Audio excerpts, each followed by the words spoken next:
Hey everyone, and welcome back to the Three Strangers podcast. I am your host, Ryan. I'm Nick. I'm Bill. And we are here to talk about some Spanish horror films, specifically a Spanish horror actress today. I'm not sure if we mentioned this on the Dolls podcast, if this is what we were going to be doing, or if this was a thought.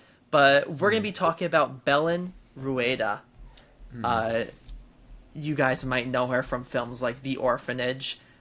That's probably it for most of the horror audience. For English speaking, yeah. Yeah, for English speaking. But she is very, very popular in Spain. Mm-hmm. I know big, this. Big filmography. Yes, I had no idea how big a filmography. Honestly, I thought she was good in The Orphanage. I thought she did well. Did you? Well, maybe I'm, baiting a response here, Ryan. But like, you knew about her before you watched The Orphanage, or the Orphanage seeked. The Orphanage was the movie that I watched, the first movie I watched with her in it. Although I had heard of a Spanish movie before, I didn't know she was in it, but that was another film that I knew with her. Was that a spoof movie of Spanish movies? Yeah, is it called? Yes.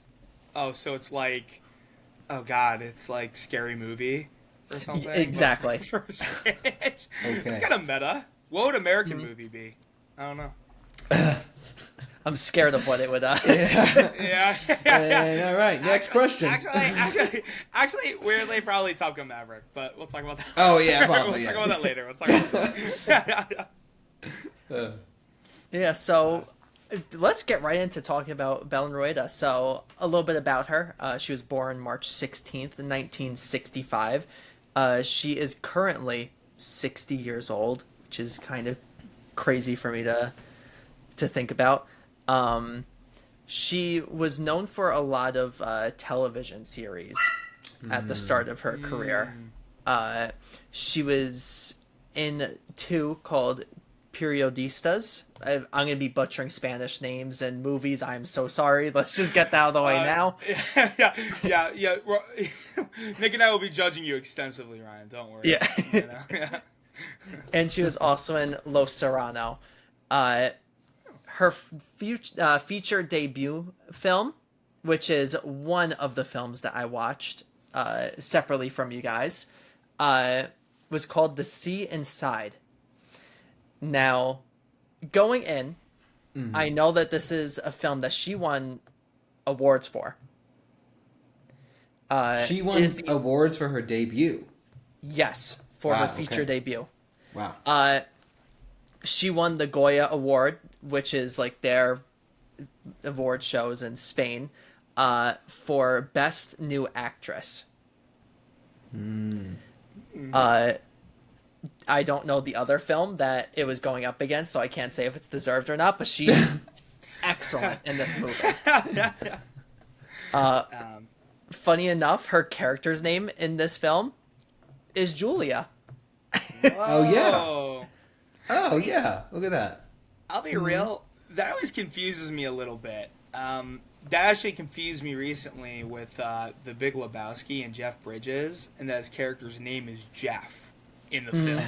So I generally don't like that. It actually reminds me a little bit of Brian and Brain in what was that, Brain Damage we reviewed, right? So yeah. But that is kind of a funny thing. She had quite a bit of credibility by this point, right? Yes. So at this time, this was her feature film debut. So this was the first time she was on the big screen. She was on like the TV shows up to this point. Great movie. And I ended up finding out that this won the Academy Award for Best Foreign Language Film. Oh, okay. So it has Javier Bardem in it, which is like the other very big name. It swept basically the Goya Awards. The only award it didn't win for was Best Art Direction. Everything else, best film, director, actor, actress, supporting actress, like all of them, it won. And then we're talking about Julia's Eyes, or are we talking about her debut? So the film, The Sea Inside. Okay. All right, so she So she comes out of this debut and she's immediately probably skyrocketed into fame. That's what you would think, but she goes 3 years without being in another film. Whoa. To be on more TV? Yep, she stayed on the TV show Los Serrano. Okay, interesting. From there, her next two movies are Savage Grace, and then El Orfanato, which we know, The Orphanage. With The Orphanage, her being nominated for Best Actress, but not winning. Okay. Interesting. But there's a few award shows, the Ace Awards. She wins Best Actress for The Orphanage. She's nominated for the European Film Awards for The Orphanage. And the Goya Awards, she's nominated, doesn't win. Saturn Awards, doesn't win. And the Actors and Actresses Union Awards, she does not win. But all of those she is nominated for. Which is why I was originally going to watch the movie that she kind of lost against, the actresses that she lost against. But there's no English subtitles for them. So I feel like that would have been really hard for me to judge it based on... Yeah. You know, so I can't say that it was deserved her losing, but I'm just going to say this right here, right now. I think this is one of like the best performances in a movie that I've seen. Just like period. Period. Like it is a top 10 performance for me of any movie that I've seen. We're saying her in The Orphanage, your top 10. Her in The Orphanage, top 10. So I guess I was going to ask this question, but I think I would know your answer. You believe her Orphanage performance is better than Julia's Eyes? Yes. Okay. Yeah. Kind of showed your hand, but that's it. That's not to say that I love Julia's Eyes. There's a reason I was like, guys, you need to watch this, because that's the other film that she's nominated for. She's nominated for 3 films: The Sea Inside, The Orphanage, and Julia's Eyes. Now I want to see what The Sea Inside is. Is it a drama? Feels kind of Very, yes, drama. Okay. It's based on a true story. It's about this quadriplegic man who wants to die, basically, and he wants to like the death with dignity thing, but keeps on getting denied for it. And the real story, like this is a true story, real life, what happened to this man. And Belen Rueda plays his lawyer in the movie. She's excellent. See, like that sounds like a movie. Sorry, there's a lot of movies like that for me where it's like like I'll see that movie once and be like, what an amazing performance, what a great film. Never need to see that again. You know, like that's literally where I was at with it. I gave it 4.5 stars on Letterboxd. And the only reason it didn't get that extra half star is like it didn't sit with me fully as I wanted it to. Like I can't deny like how excellent the performances are, how beautiful the movie is, the themes, everything. It just didn't hit fully. Whereas like The Orphanage hits for me, or like Julia's Eyes like hits that what I needed. Total sidebar, but if you're looking for a movie like that, Ryan, that might satisfy you a little bit more, I highly recommend oh god. Listeners, if you'd like to cry, Butterfly in the Diving Bell. Very sad story about the true life story of the guy who created the magazine Elle. ELLE. Just very tragic circumstances surrounding his life and stuff like that. So I'll have to check that out, because like I wanted it to hit more than the movie actually did. There's also a weird moment in it where like he's going to the court and like it's supposed to be like he's outside, like he could see everything again, like kids running around and stuff, and then it just cuts to like 2 foxes just doing it. in like Oh. the car as he's passing by. I went, "Whoa! Like, what just happened?" He's imagining. Well, no, I hope. Not. But yeah, that's interesting. If that, yeah, hopefully it served some sort of narrative purpose. Yeah, But I maybe think not I for put you. it in my letterbox review. I was like, like what? But let's talk about the orphanage since we're there, and this is one of the reasons I really wanted to talk about Belen Rueda. So it was directed by J.A. Bayona. It came out in 2007. This is one of my favorite movies all time. This is in my top 5 favorite movies all time. It's also a movie that you, I think, showed to Bill and I in college. I think I watched it with you, and Bill watched it with us. Was it all 3 of us? No, so we watched it together, you and I, Nick, and then a year later, Bill and I watched it together. Oh, okay. Yeah, sorry. Private viewing. Private viewing. Sorry. You were invited, dude. But better luck next time. There's so much to say about this movie in general, I feel, but first we have to, like, Belen Rueda in this movie is phenomenal. Yeah, and she's such a both of these films that we're going to talk about, she's the central figure. It really focuses on her. Oh, the orphanage, there's the kids too, but yeah, she's very good at being the star. Yeah, this is kind of a movie. Yeah, about her. Well, Julia's eyes. Sorry, we're talking about the orphanage now. Talking about the Yes. Okay, interesting how that works for both. But but yes, I mean, okay, I'm gonna possess the question for you guys.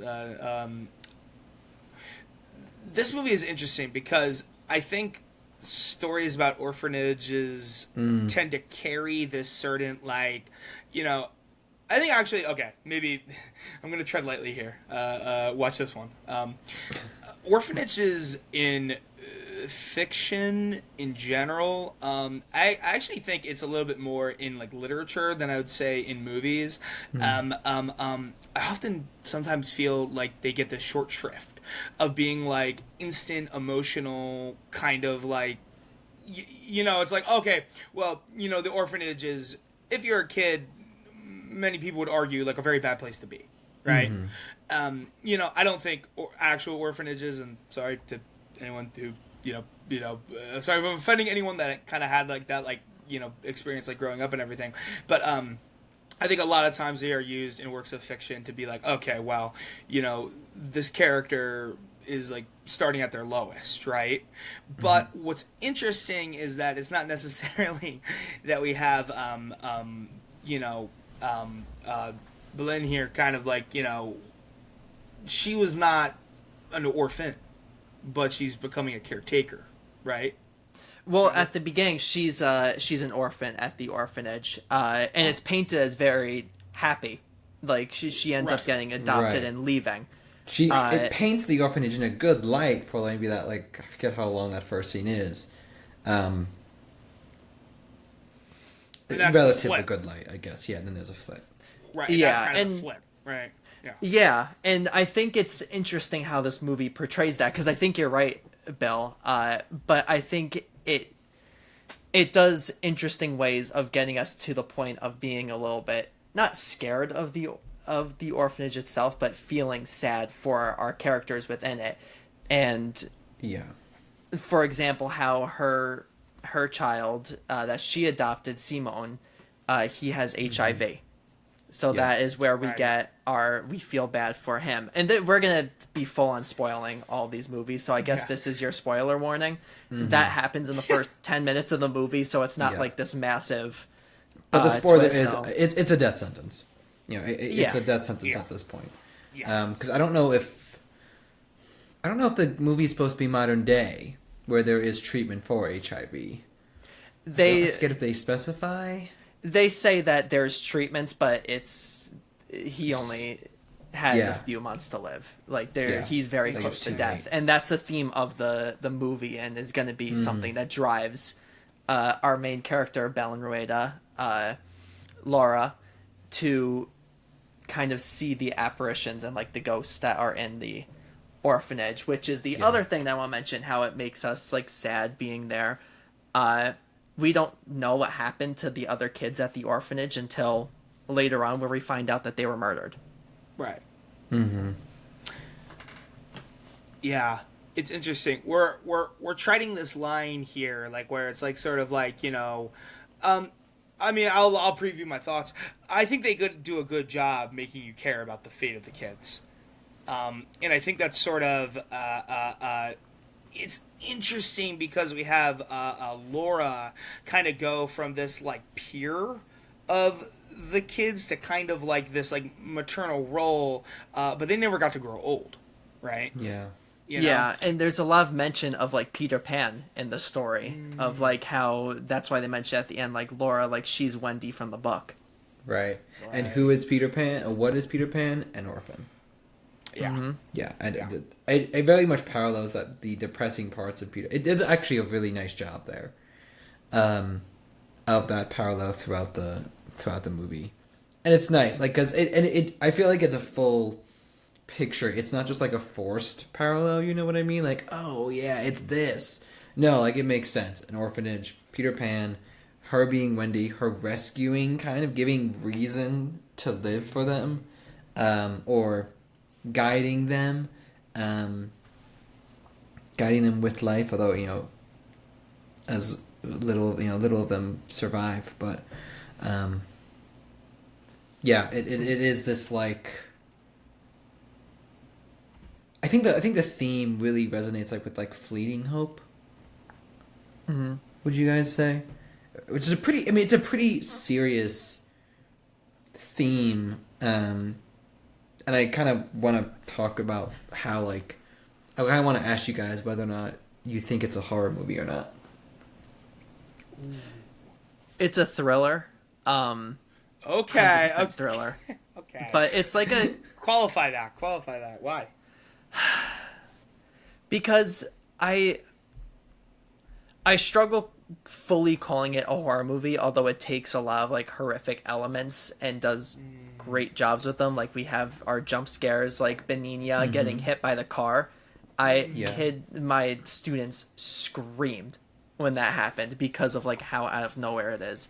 But it never crosses, I think, into the horrific line, whereas when we talk about Julia's Eyes, definitely horror.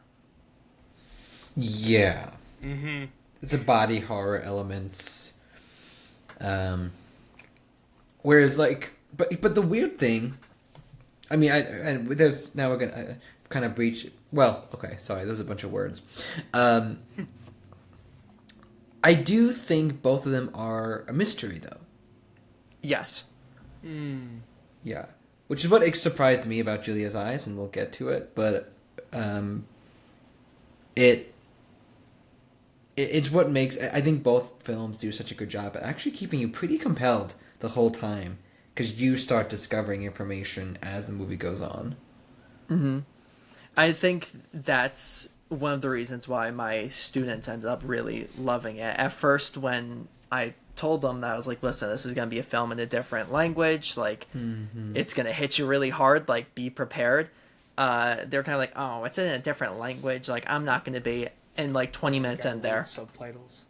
Like they got so into this movie, and a lot of it has to do, I think, with Belen Rueda's performance as the mother of Simone and what ends up happening in the movie. They kind of speed things along.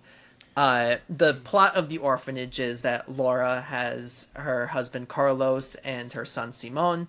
Simone has HIV. And they're going to reopen the orphanage to house kids that need special care that maybe their parents can't provide. And when that happens, that same day, Simone and Laura get into a fight, and he disappears. And so the movie is trying to find out what happened to Simone. And we really just follow Laura as she deals with like the grief, trying to believe that somewhere out there her son is still alive, trying to figure out what happened to him and doing so many different things where I think in other movies it would get a little bit too monotonous, like, okay, like, come on. Whereas her performance, she keeps you engaged the entire time.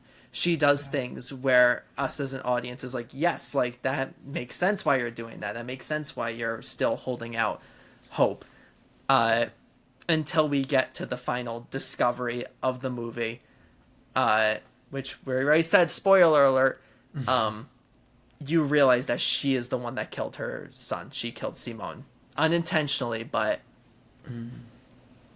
And the moment that, like, makes this a top 10, like, performance, like, of all time for me, like, with her character, is the scream that she lets out as soon as, like, she discovers Simone.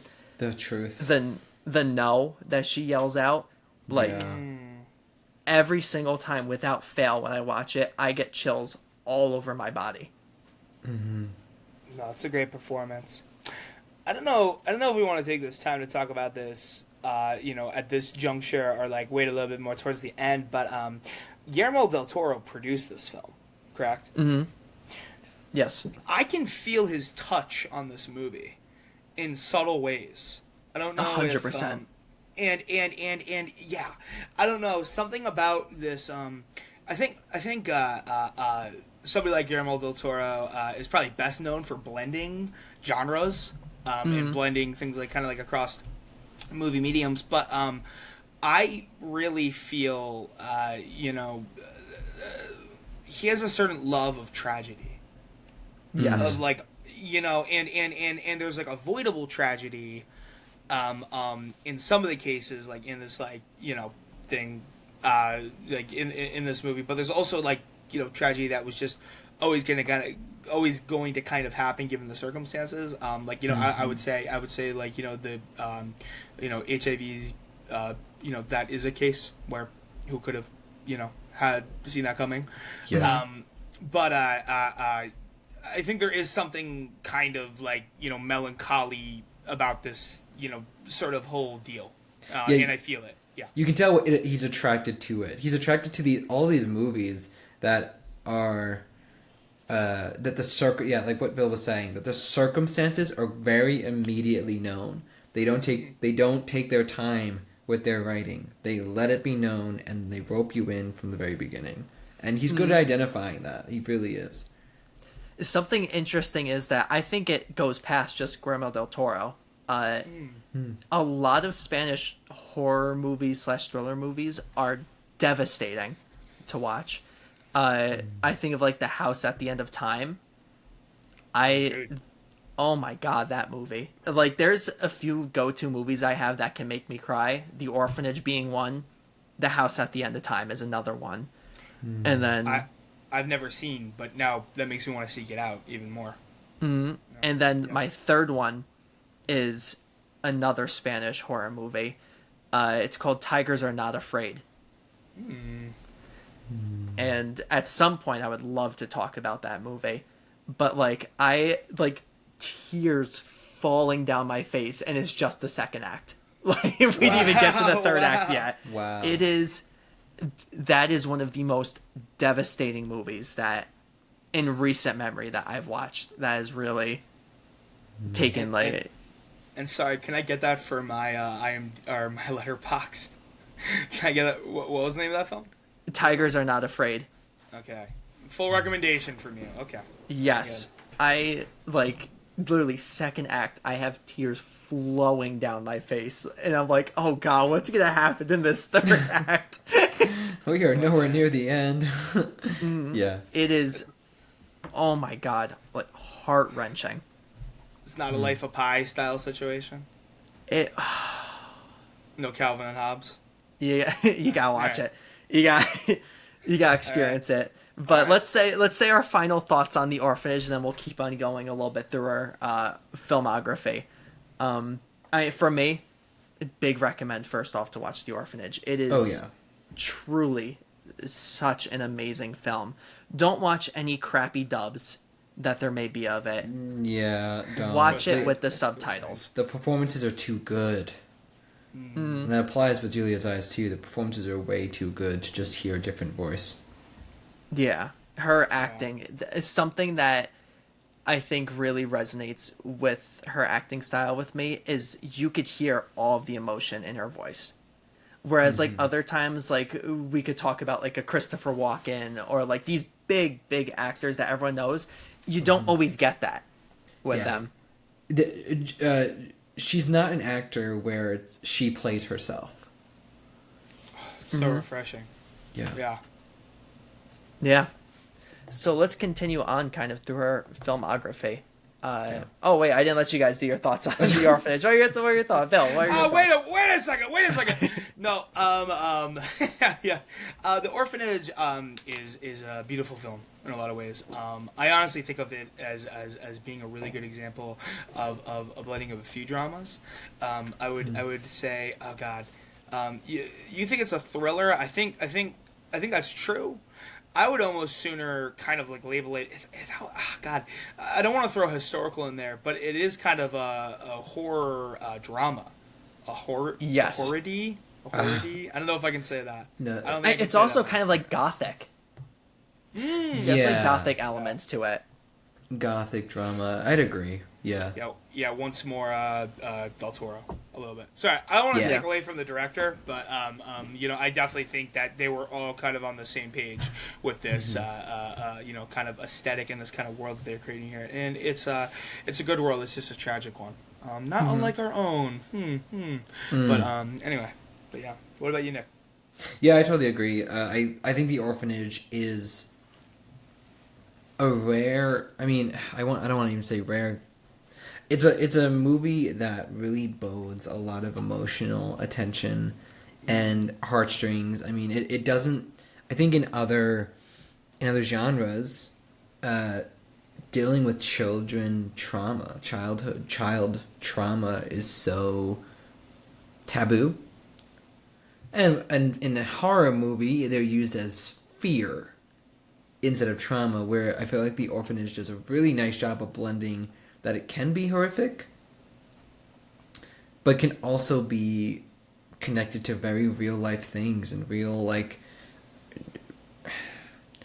emotions, real things to be empathetic about when you're watching it as just like a viewer.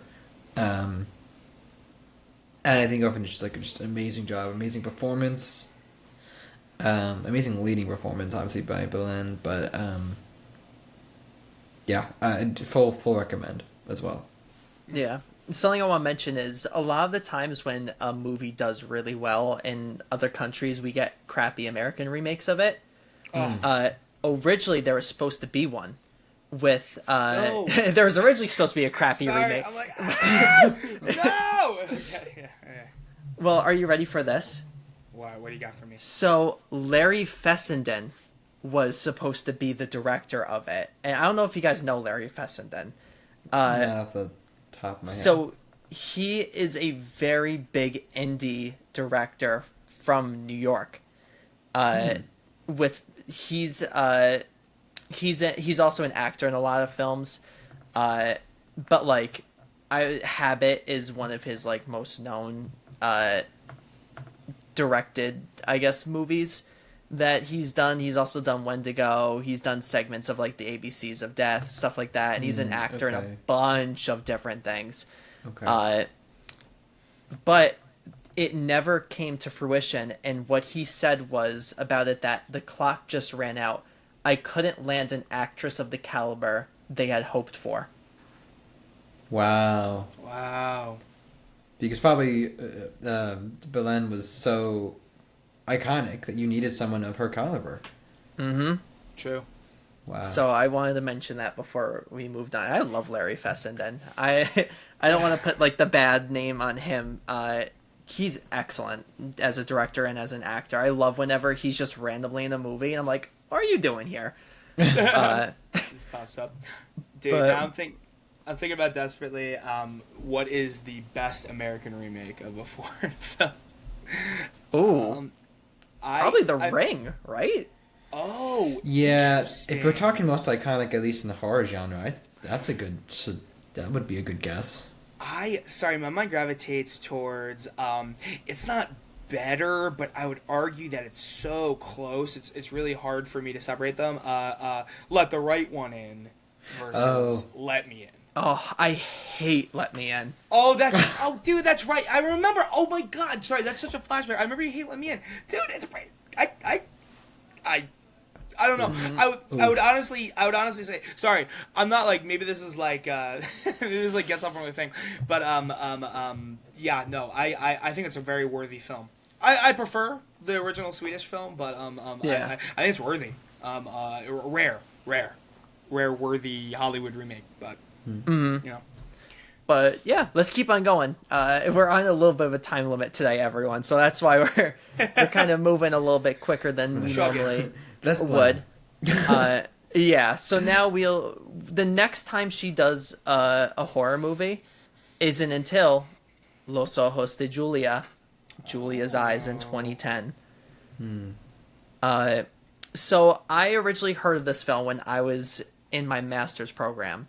I was in a special education class, and we had to do a paper on movies that portray characters that have disabilities, and it could be any type of disability. It was very open-ended. So I did in horror characters that originally aren't disabled that become as like a different angle instead of just like born with it. Yes, exactly. In the case of Julia's Eyes, which is that, but also I did What Have They Done to Solange, or What Have You Done to Solange? Wild movie to talk about for a class. Looking back on it, Yeah. Wild movie. I literally wrote my paper to the teacher: "Do not watch this movie." Yeah. Can I ask some qualifications for this thing? This actually sounds really interesting, Ryan. That was cool that you got to like write about it. But sorry, was it like displayed in like a positive light, like disability as like a positive thing, or was it not like maybe disability doing wrong? Do you mean like for my paper what I was going for, or like the assignment?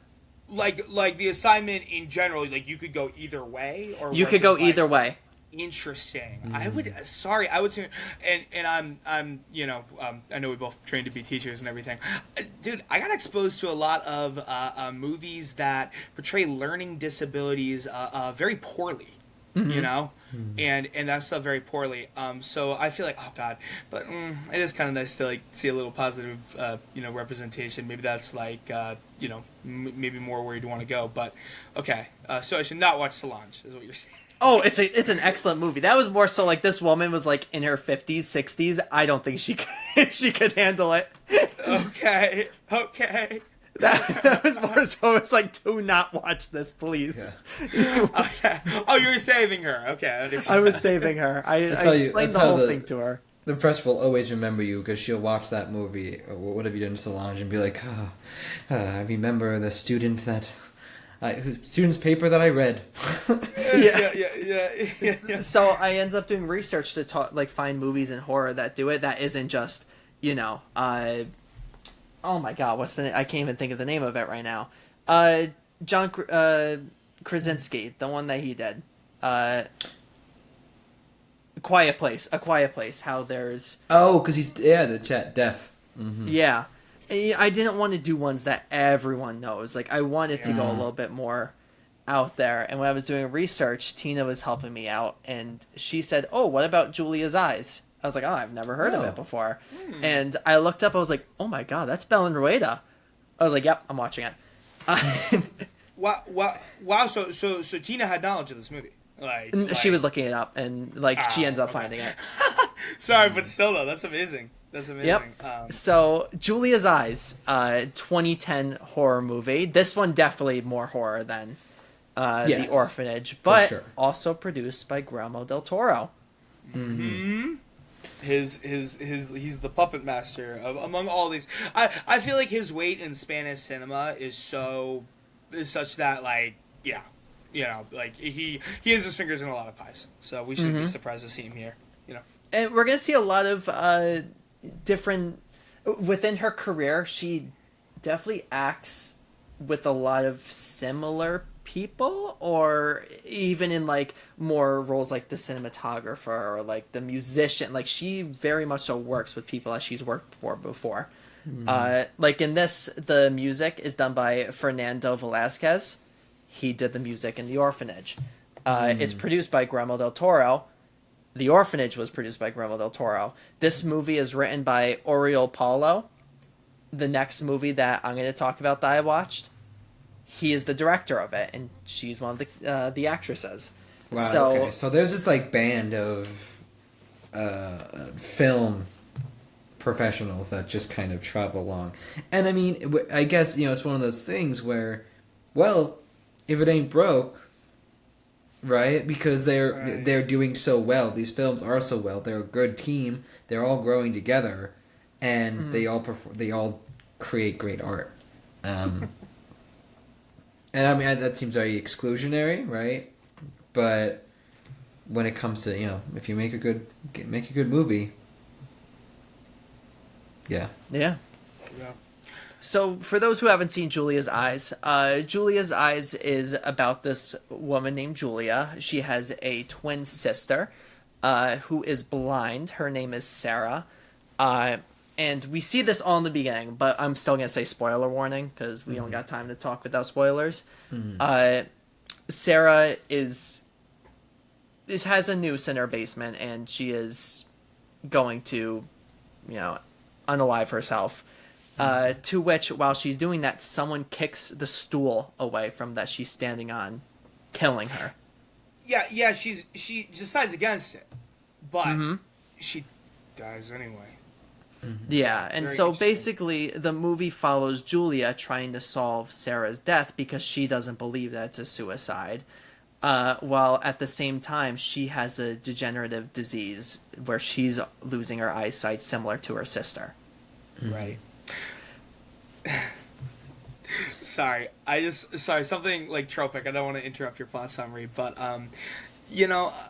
I hope that we see a trend in horror where maybe husbands believe their wives a little more. Yeah, it's just such like the only thing I'll ding this movie on is that it's very convenient that like her husband is very unsupportive of it's like actually I did an investigation. Yeah, it is very interesting though because it does feel like something is keeping her from being able to figure out what really happened with her sister. She's so convinced that she didn't commit suicide, but things seem to keep cropping up that lead her into doubt.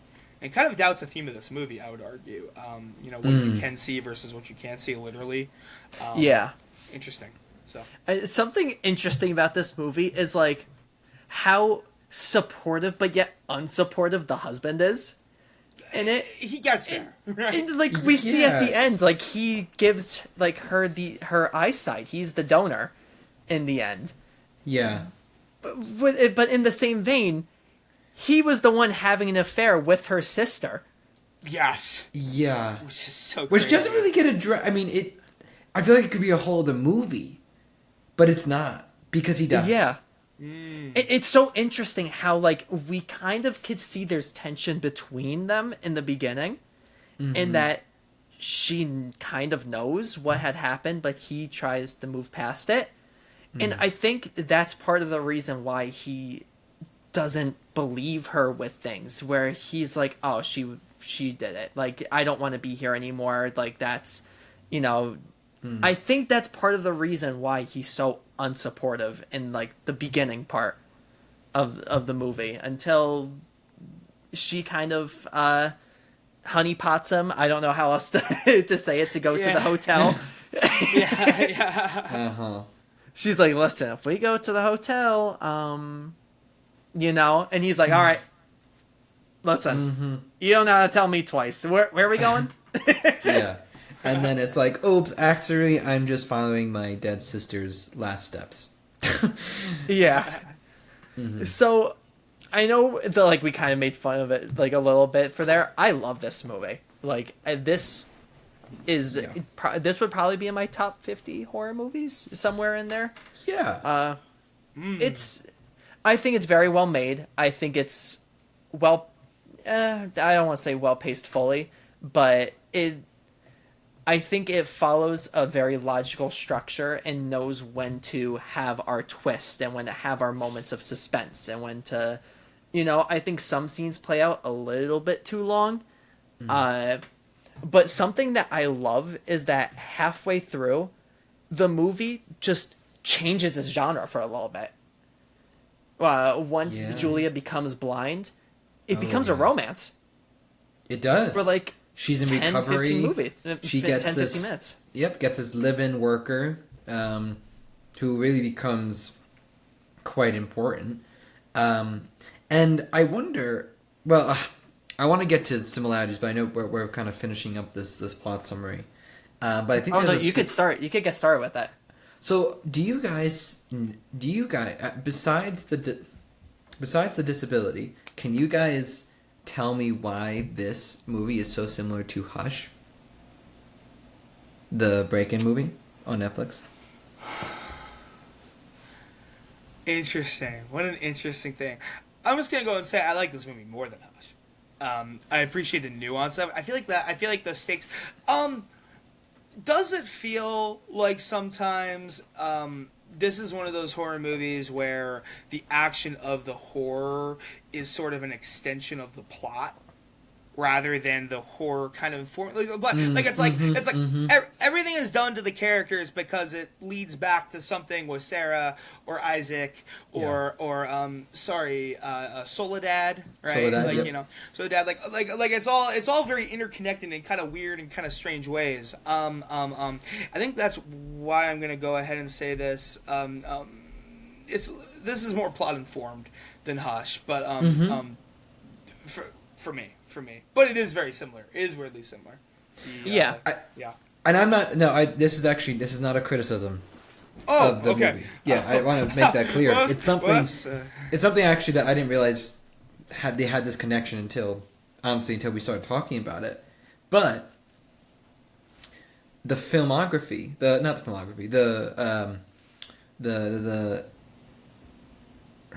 I guess it would be the direction. So in Hush, when you with the you kind of step inside the deafness of the character. I forget what her name is, but that's why it plays so well, because you have to think about the circumstances as someone who can hear, and the sound design of Hush is really good with that. Well, here I think the disability is also sort of integrated. Now, of course, we can see the surrounding. Right. However, so could our main character for a little bit. Then, every single face that Julia sees, or every single face that Julia has not seen before she becomes blind, you also don't see. Yeah, as a I was viewer. going to mention that. Mm-hmm. That is cool. That is cool. Wow. Yeah. And that's something. Once I realized that, it drew me in. It was like, oh, that I don't have to infer. I'm literally not seeing the person's face, and neither is she. How effective and how terrifying is it? Because I feel like, so often, like as the audience, we know more than the Yeah. characters, but what if we knew the same amount? What if we were literally in their position? It is powerful. It's good. Damn. Yeah. And there's like certain things about this movie that like I need to like rewatch this a bunch, because like the big thing with the movie is that our killer, in quotes, is a man named Angel, who basically he is mad because he's not seen. They're like, oh, he is just a normal guy. Like that is his whole thing, and we really also describe get it as kind that. of like and we kind of get like the companion rant that we talked about like at like the end of Companion with Jack Quaid, where he's like, oh, women in society, yes, like that. yep. We kind of get that with Angel in this movie as well, and it's so interesting that that's like the crux of this movie. And even when she's at the hotel and she meets what's his name, Crespulo, And no one can remember the face of this man, although he's been everywhere. But they're like, he's just a normal everyday man, which is the scariest thing that you can imagine. Not distinguishable. And that's why I think the reveal, like once we see like her eyesight back again, and we finally see Ivan, because he kills the worker named Ivan and starts pretending that he's Ivan. Once we see his face, it's just like, oh, it's just a dude. It's just a guy. Yeah. And I was trying to remember, because I remembered before, like, watching it the second time, this killer. And I was like, I'm going to, like, try to remember his face. I couldn't. Until I saw it, I was like, oh, yeah. Is this guy. Yeah. Yeah. And so I want to watch the movie back, like, through, like, the entirety of it and see if there's ever a moment where he's just in the background of a shot. Or, like, if he's ever just somewhere like in the restaurant, just like sitting down, that you just don't notice it because that's the whole point. You don't see him.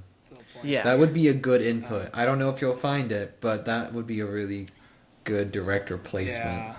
Yeah. I think the scene. Sorry, just to draw special attention kind of to this point. You know, when she is pretending, you know, that brief sequence where she's pretending that she is still blind. Even though, and then he ends up leading her to the body of Ivan, and then she's like literally like she like can't keep up the ruse any longer. Like this is crazy. Like, you know, she gasps, and then he like suddenly becomes like aware. It's interesting because he very specifically says he doesn't want her to have her sight back because the people that are, you know, not able to see are the only ones who need him. Very, very interesting, crazy thing. You know what it is? Like, this is not a real serial killer. I can imagine this, though. You know? Yeah. Like, somebody who is, like, an aide of people. I mean, I guess there are some examples of that where it's, like, doctors who, you know, or go, you know, off the deep end and then end up thinking that it's okay to, like, you know, recommend maltreatment to their patients because, like, oh, they want to, like, do it anyway. I know there's a famous example of a doctor who, you know, would kill elderly patients and stuff, but it is interesting to kind of see this. But he's not doing it out of sympathy, he's doing it because he needs to be seen. It's an interesting twist. Yeah. And to talk more about that scene, her acting is great there. I mean, the most iconic shot that I always think of with this movie is when she's pretending to be blind and he takes the knife and he starts putting it right up to her eye to see, and just the dead look in her eyes as it's like right in her face. Just not incredible how she's able to do that. Like, I need to know how they shot that, like if it was a camera trick or like if they're like, listen, we're gonna put it in the air, we're not gonna stab you, like we promise. But trust you. Yeah. I could not do that. I don't know if you guys know. This actually, I don't know if we talked about this. I don't like eye stuff in movies. So even though I like this movie, it really worked horrifically for me. So there was a lot of eye stuff. I mean, I knew what I was getting into. Ryan's just putting me through the gauntlet, you know, dolls into eye stuff. That's okay. I accept that. I accept my fate. I agree with you, Bill. There's a point in which we see a needle go through an eye. And I did cover my eyes. That was the toughest. That's a tough shot. That is a also crazy moment, like reveal that a character we thought was blind as well just is not blind, was faking it. Yes. Yeah. It feels the tiniest bit problematic. It's like, oh, are you not actually blind? Like, you know, and then like she's like pretending to be blind, and then she's like, actually, like to then her son instantly be like, you know, and now I'm actually gonna make you blind. Because then you'll need me. There you go. Yeah, and I feel a flaw of this movie that the Orphanage doesn't have, and we've talked a little bit about like some cliche element of like the doubter husband. I think another cliche element here is, at the end of the day, it's just a boy with mommy issues. Very tropic in horror movies, unfortunately. Yeah. Very tropic in horror he wasn't loved enough as a kid. He wasn't paid attention to. And that's what led to this. Yeah. Too real. Big recommend for Julia's Eyes. If you haven't seen it, haven't heard of it, it's on. You have to get a free trial with AMC Plus. Worth it, Dude. Do it. Was worth it, but oh my god, I know I was raging a little bit. When I'm like AMC Plus, like, all right. Yeah. Streaming. To kind of go more through her filmography, the next film that I watched with her in is called El Cuerpo, which is The Body, in 2012. In this film, she is not the lead actress. She is a supporting actress. Not as good as the other two. Is it okay if I spoil things about this movie for you guys? Go ahead. Please. All right. First off, let's just start with, I know we're on a time limit, before we start even talking about the movie. This film has been remade 3 times already, and is supposed to be remade a 4th time in English during this year or next year. Huh. Okay. That's the first thing. So as soon as I saw that, I was like, oh, this has to be the movie that I'm watching, because how much it's remade. This is literally just Spanish Jigsaw without the Jigsaw music. Okay. Basically, it's about this guy who kills his wife to be with a woman he's having an affair with. The wife is played by Belen Rueda. And the movie takes place because the body disappears at the morgue. And they don't know what happened to the body. So they have to bring him in and try to figure out what happened during all that time. Some sort of supernatural thing or something we don't know is pointing towards the husband killing the wife that they didn't know. So turns out whole entire twist, which I won't fully say, but it is literally like Jigsaw. It's not great. It's fine. I could tell why it's being remade because people want to make it a little bit better. The best part is Belen Rueda. Every time she was on the screen, I was like, yes, all right, we're about to we're back into this story. Also, marry a woman that on the day of your wedding pranks you right at the altar. Oh, okay. She full on pranks him and is like, I can't marry you. And he's like, what? And she's like, oh, gotcha. Oh god, dude, that's not even. Oh, god, dude, I would be like, my family's here. Well, everyone, y'all can go home. Wedding's over. But that's her character. She's very jokey and does these little things because she could tell it makes him a little bit because he's very serious. So that's why she does it's very cute, but he does not find it cute. So The Body's fine. She's great in it. And then my most recent one I watched is from 2023. It's called Phenomena. Phenomena. In English. Different movie from the Dario Argento Phenomena. Oh, not the same. Oh, okay. Not the same. I'm like, weird film. No, very weird film. Netflix original. So going into it, I was like, oh boy.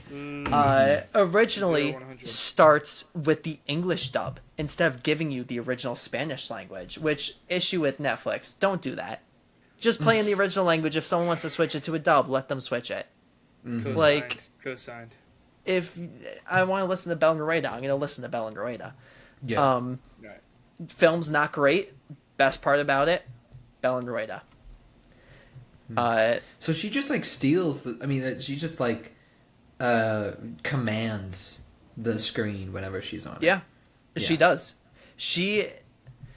I think she also does a great job of uplifting the other performances around her, because anytime she's with another character, I don't want to say their acting gets better. She's a wizard and that sort of way where she could do that, but it feels like that sometimes, where I get more interested in the characters around her because she is there. She is one of the leading ladies. Yeah. I think we've all been on stage before. I feel like you do get actors that are like that, where they give energy, they unconsciously or consciously motivate you to also give that energy. Yeah, I've acted the best around people that are good actors because they demand that of you. And they also help set it up such that you are oh, okay, we're really in this thing, Yeah. So no, I don't think that's an unfair assessment to anyone. There's just good glue. There's good glue actors that kind of bring everything together. Yeah. Clearly one of them.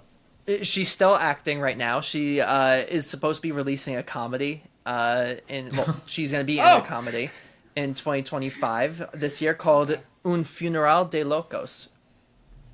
So the crazy funeral? funerals. yeah, Crazy? The Crazy Funeral. Apparently is a remake of Death at a Funeral, Oh, okay. directed by Frank Oz. Whoa! Whoa. The Frank Oz? Yeah, the Frank Oz. Oh. Yeah, a little Yeah. interesting, right? Or I don't actually. He might not be American. So He is. Yep. Oh, he is? Oh, really? Okay, I would have thought he was English. Anyway. yeah. So the point of this pod that we kind of wanted to do is to be able to show an actress that maybe a lot of people don't know about. That in films that maybe I think The Orphanage, like we said, is probably the most well known in terms for horror audiences. Just appreciate her performances, to watch a few movies that maybe you wouldn't have watched before in a different language. It really doesn't. A subtitle movie does not take away from the overall experience. And great actresses can portray emotion and meaning without us having to understand what language she's speaking. Yes. I don't need the subtitles in The Orphanage to understand her grief and everything like that, because she does such a great job of portraying it and also hearing it in her voice. In Julia's eyes, the same exact thing. You could hear it. Yeah. Yeah. So it really does I don't a know if you nice guys job. have final thoughts. Yeah, I mean, I think I want to echo that too. Yeah, reading subtitles, if anything, makes you more engaged, and it makes you pay attention to things more. And it's amazing that, like, when a good movie is good, it's good for a reason, and subtitles in a different language won't make a difference to you at all. Halfway through, you don't even realize you're listening to Spanish. You're seeing it and experience it, and well worth a watch. Well worth the search for, honestly, to go watch it. Yeah. Anything that you want to add, Bill? Honestly, echoing your guys' sentiments. I mean, obviously, a good, movie is a culmination of a lot of things going well. But it's pretty clear that even, maybe not on the tightest script or the, best co-actors, Belen Rueda really shines. Yes. Yeah. It's a great thing. Now I kind of want to watch her entire filmography. All right. I let's know do it. a lot of And them then- aren't available, which stinks. What? But I know I wanted to. There was a few I was interested in, but I couldn't find it. But with all of that being said, thank you all for listening. Thank you, Bill and Nick, for being here. Great episode. And when we come back, it'll either be a game, we'll talk about a movie, maybe another actress. Who knows? But with Yeah. all of that being said, remember, Belen Rueda is an excellent actress. See ya. Bye, everyone. Bye, guys.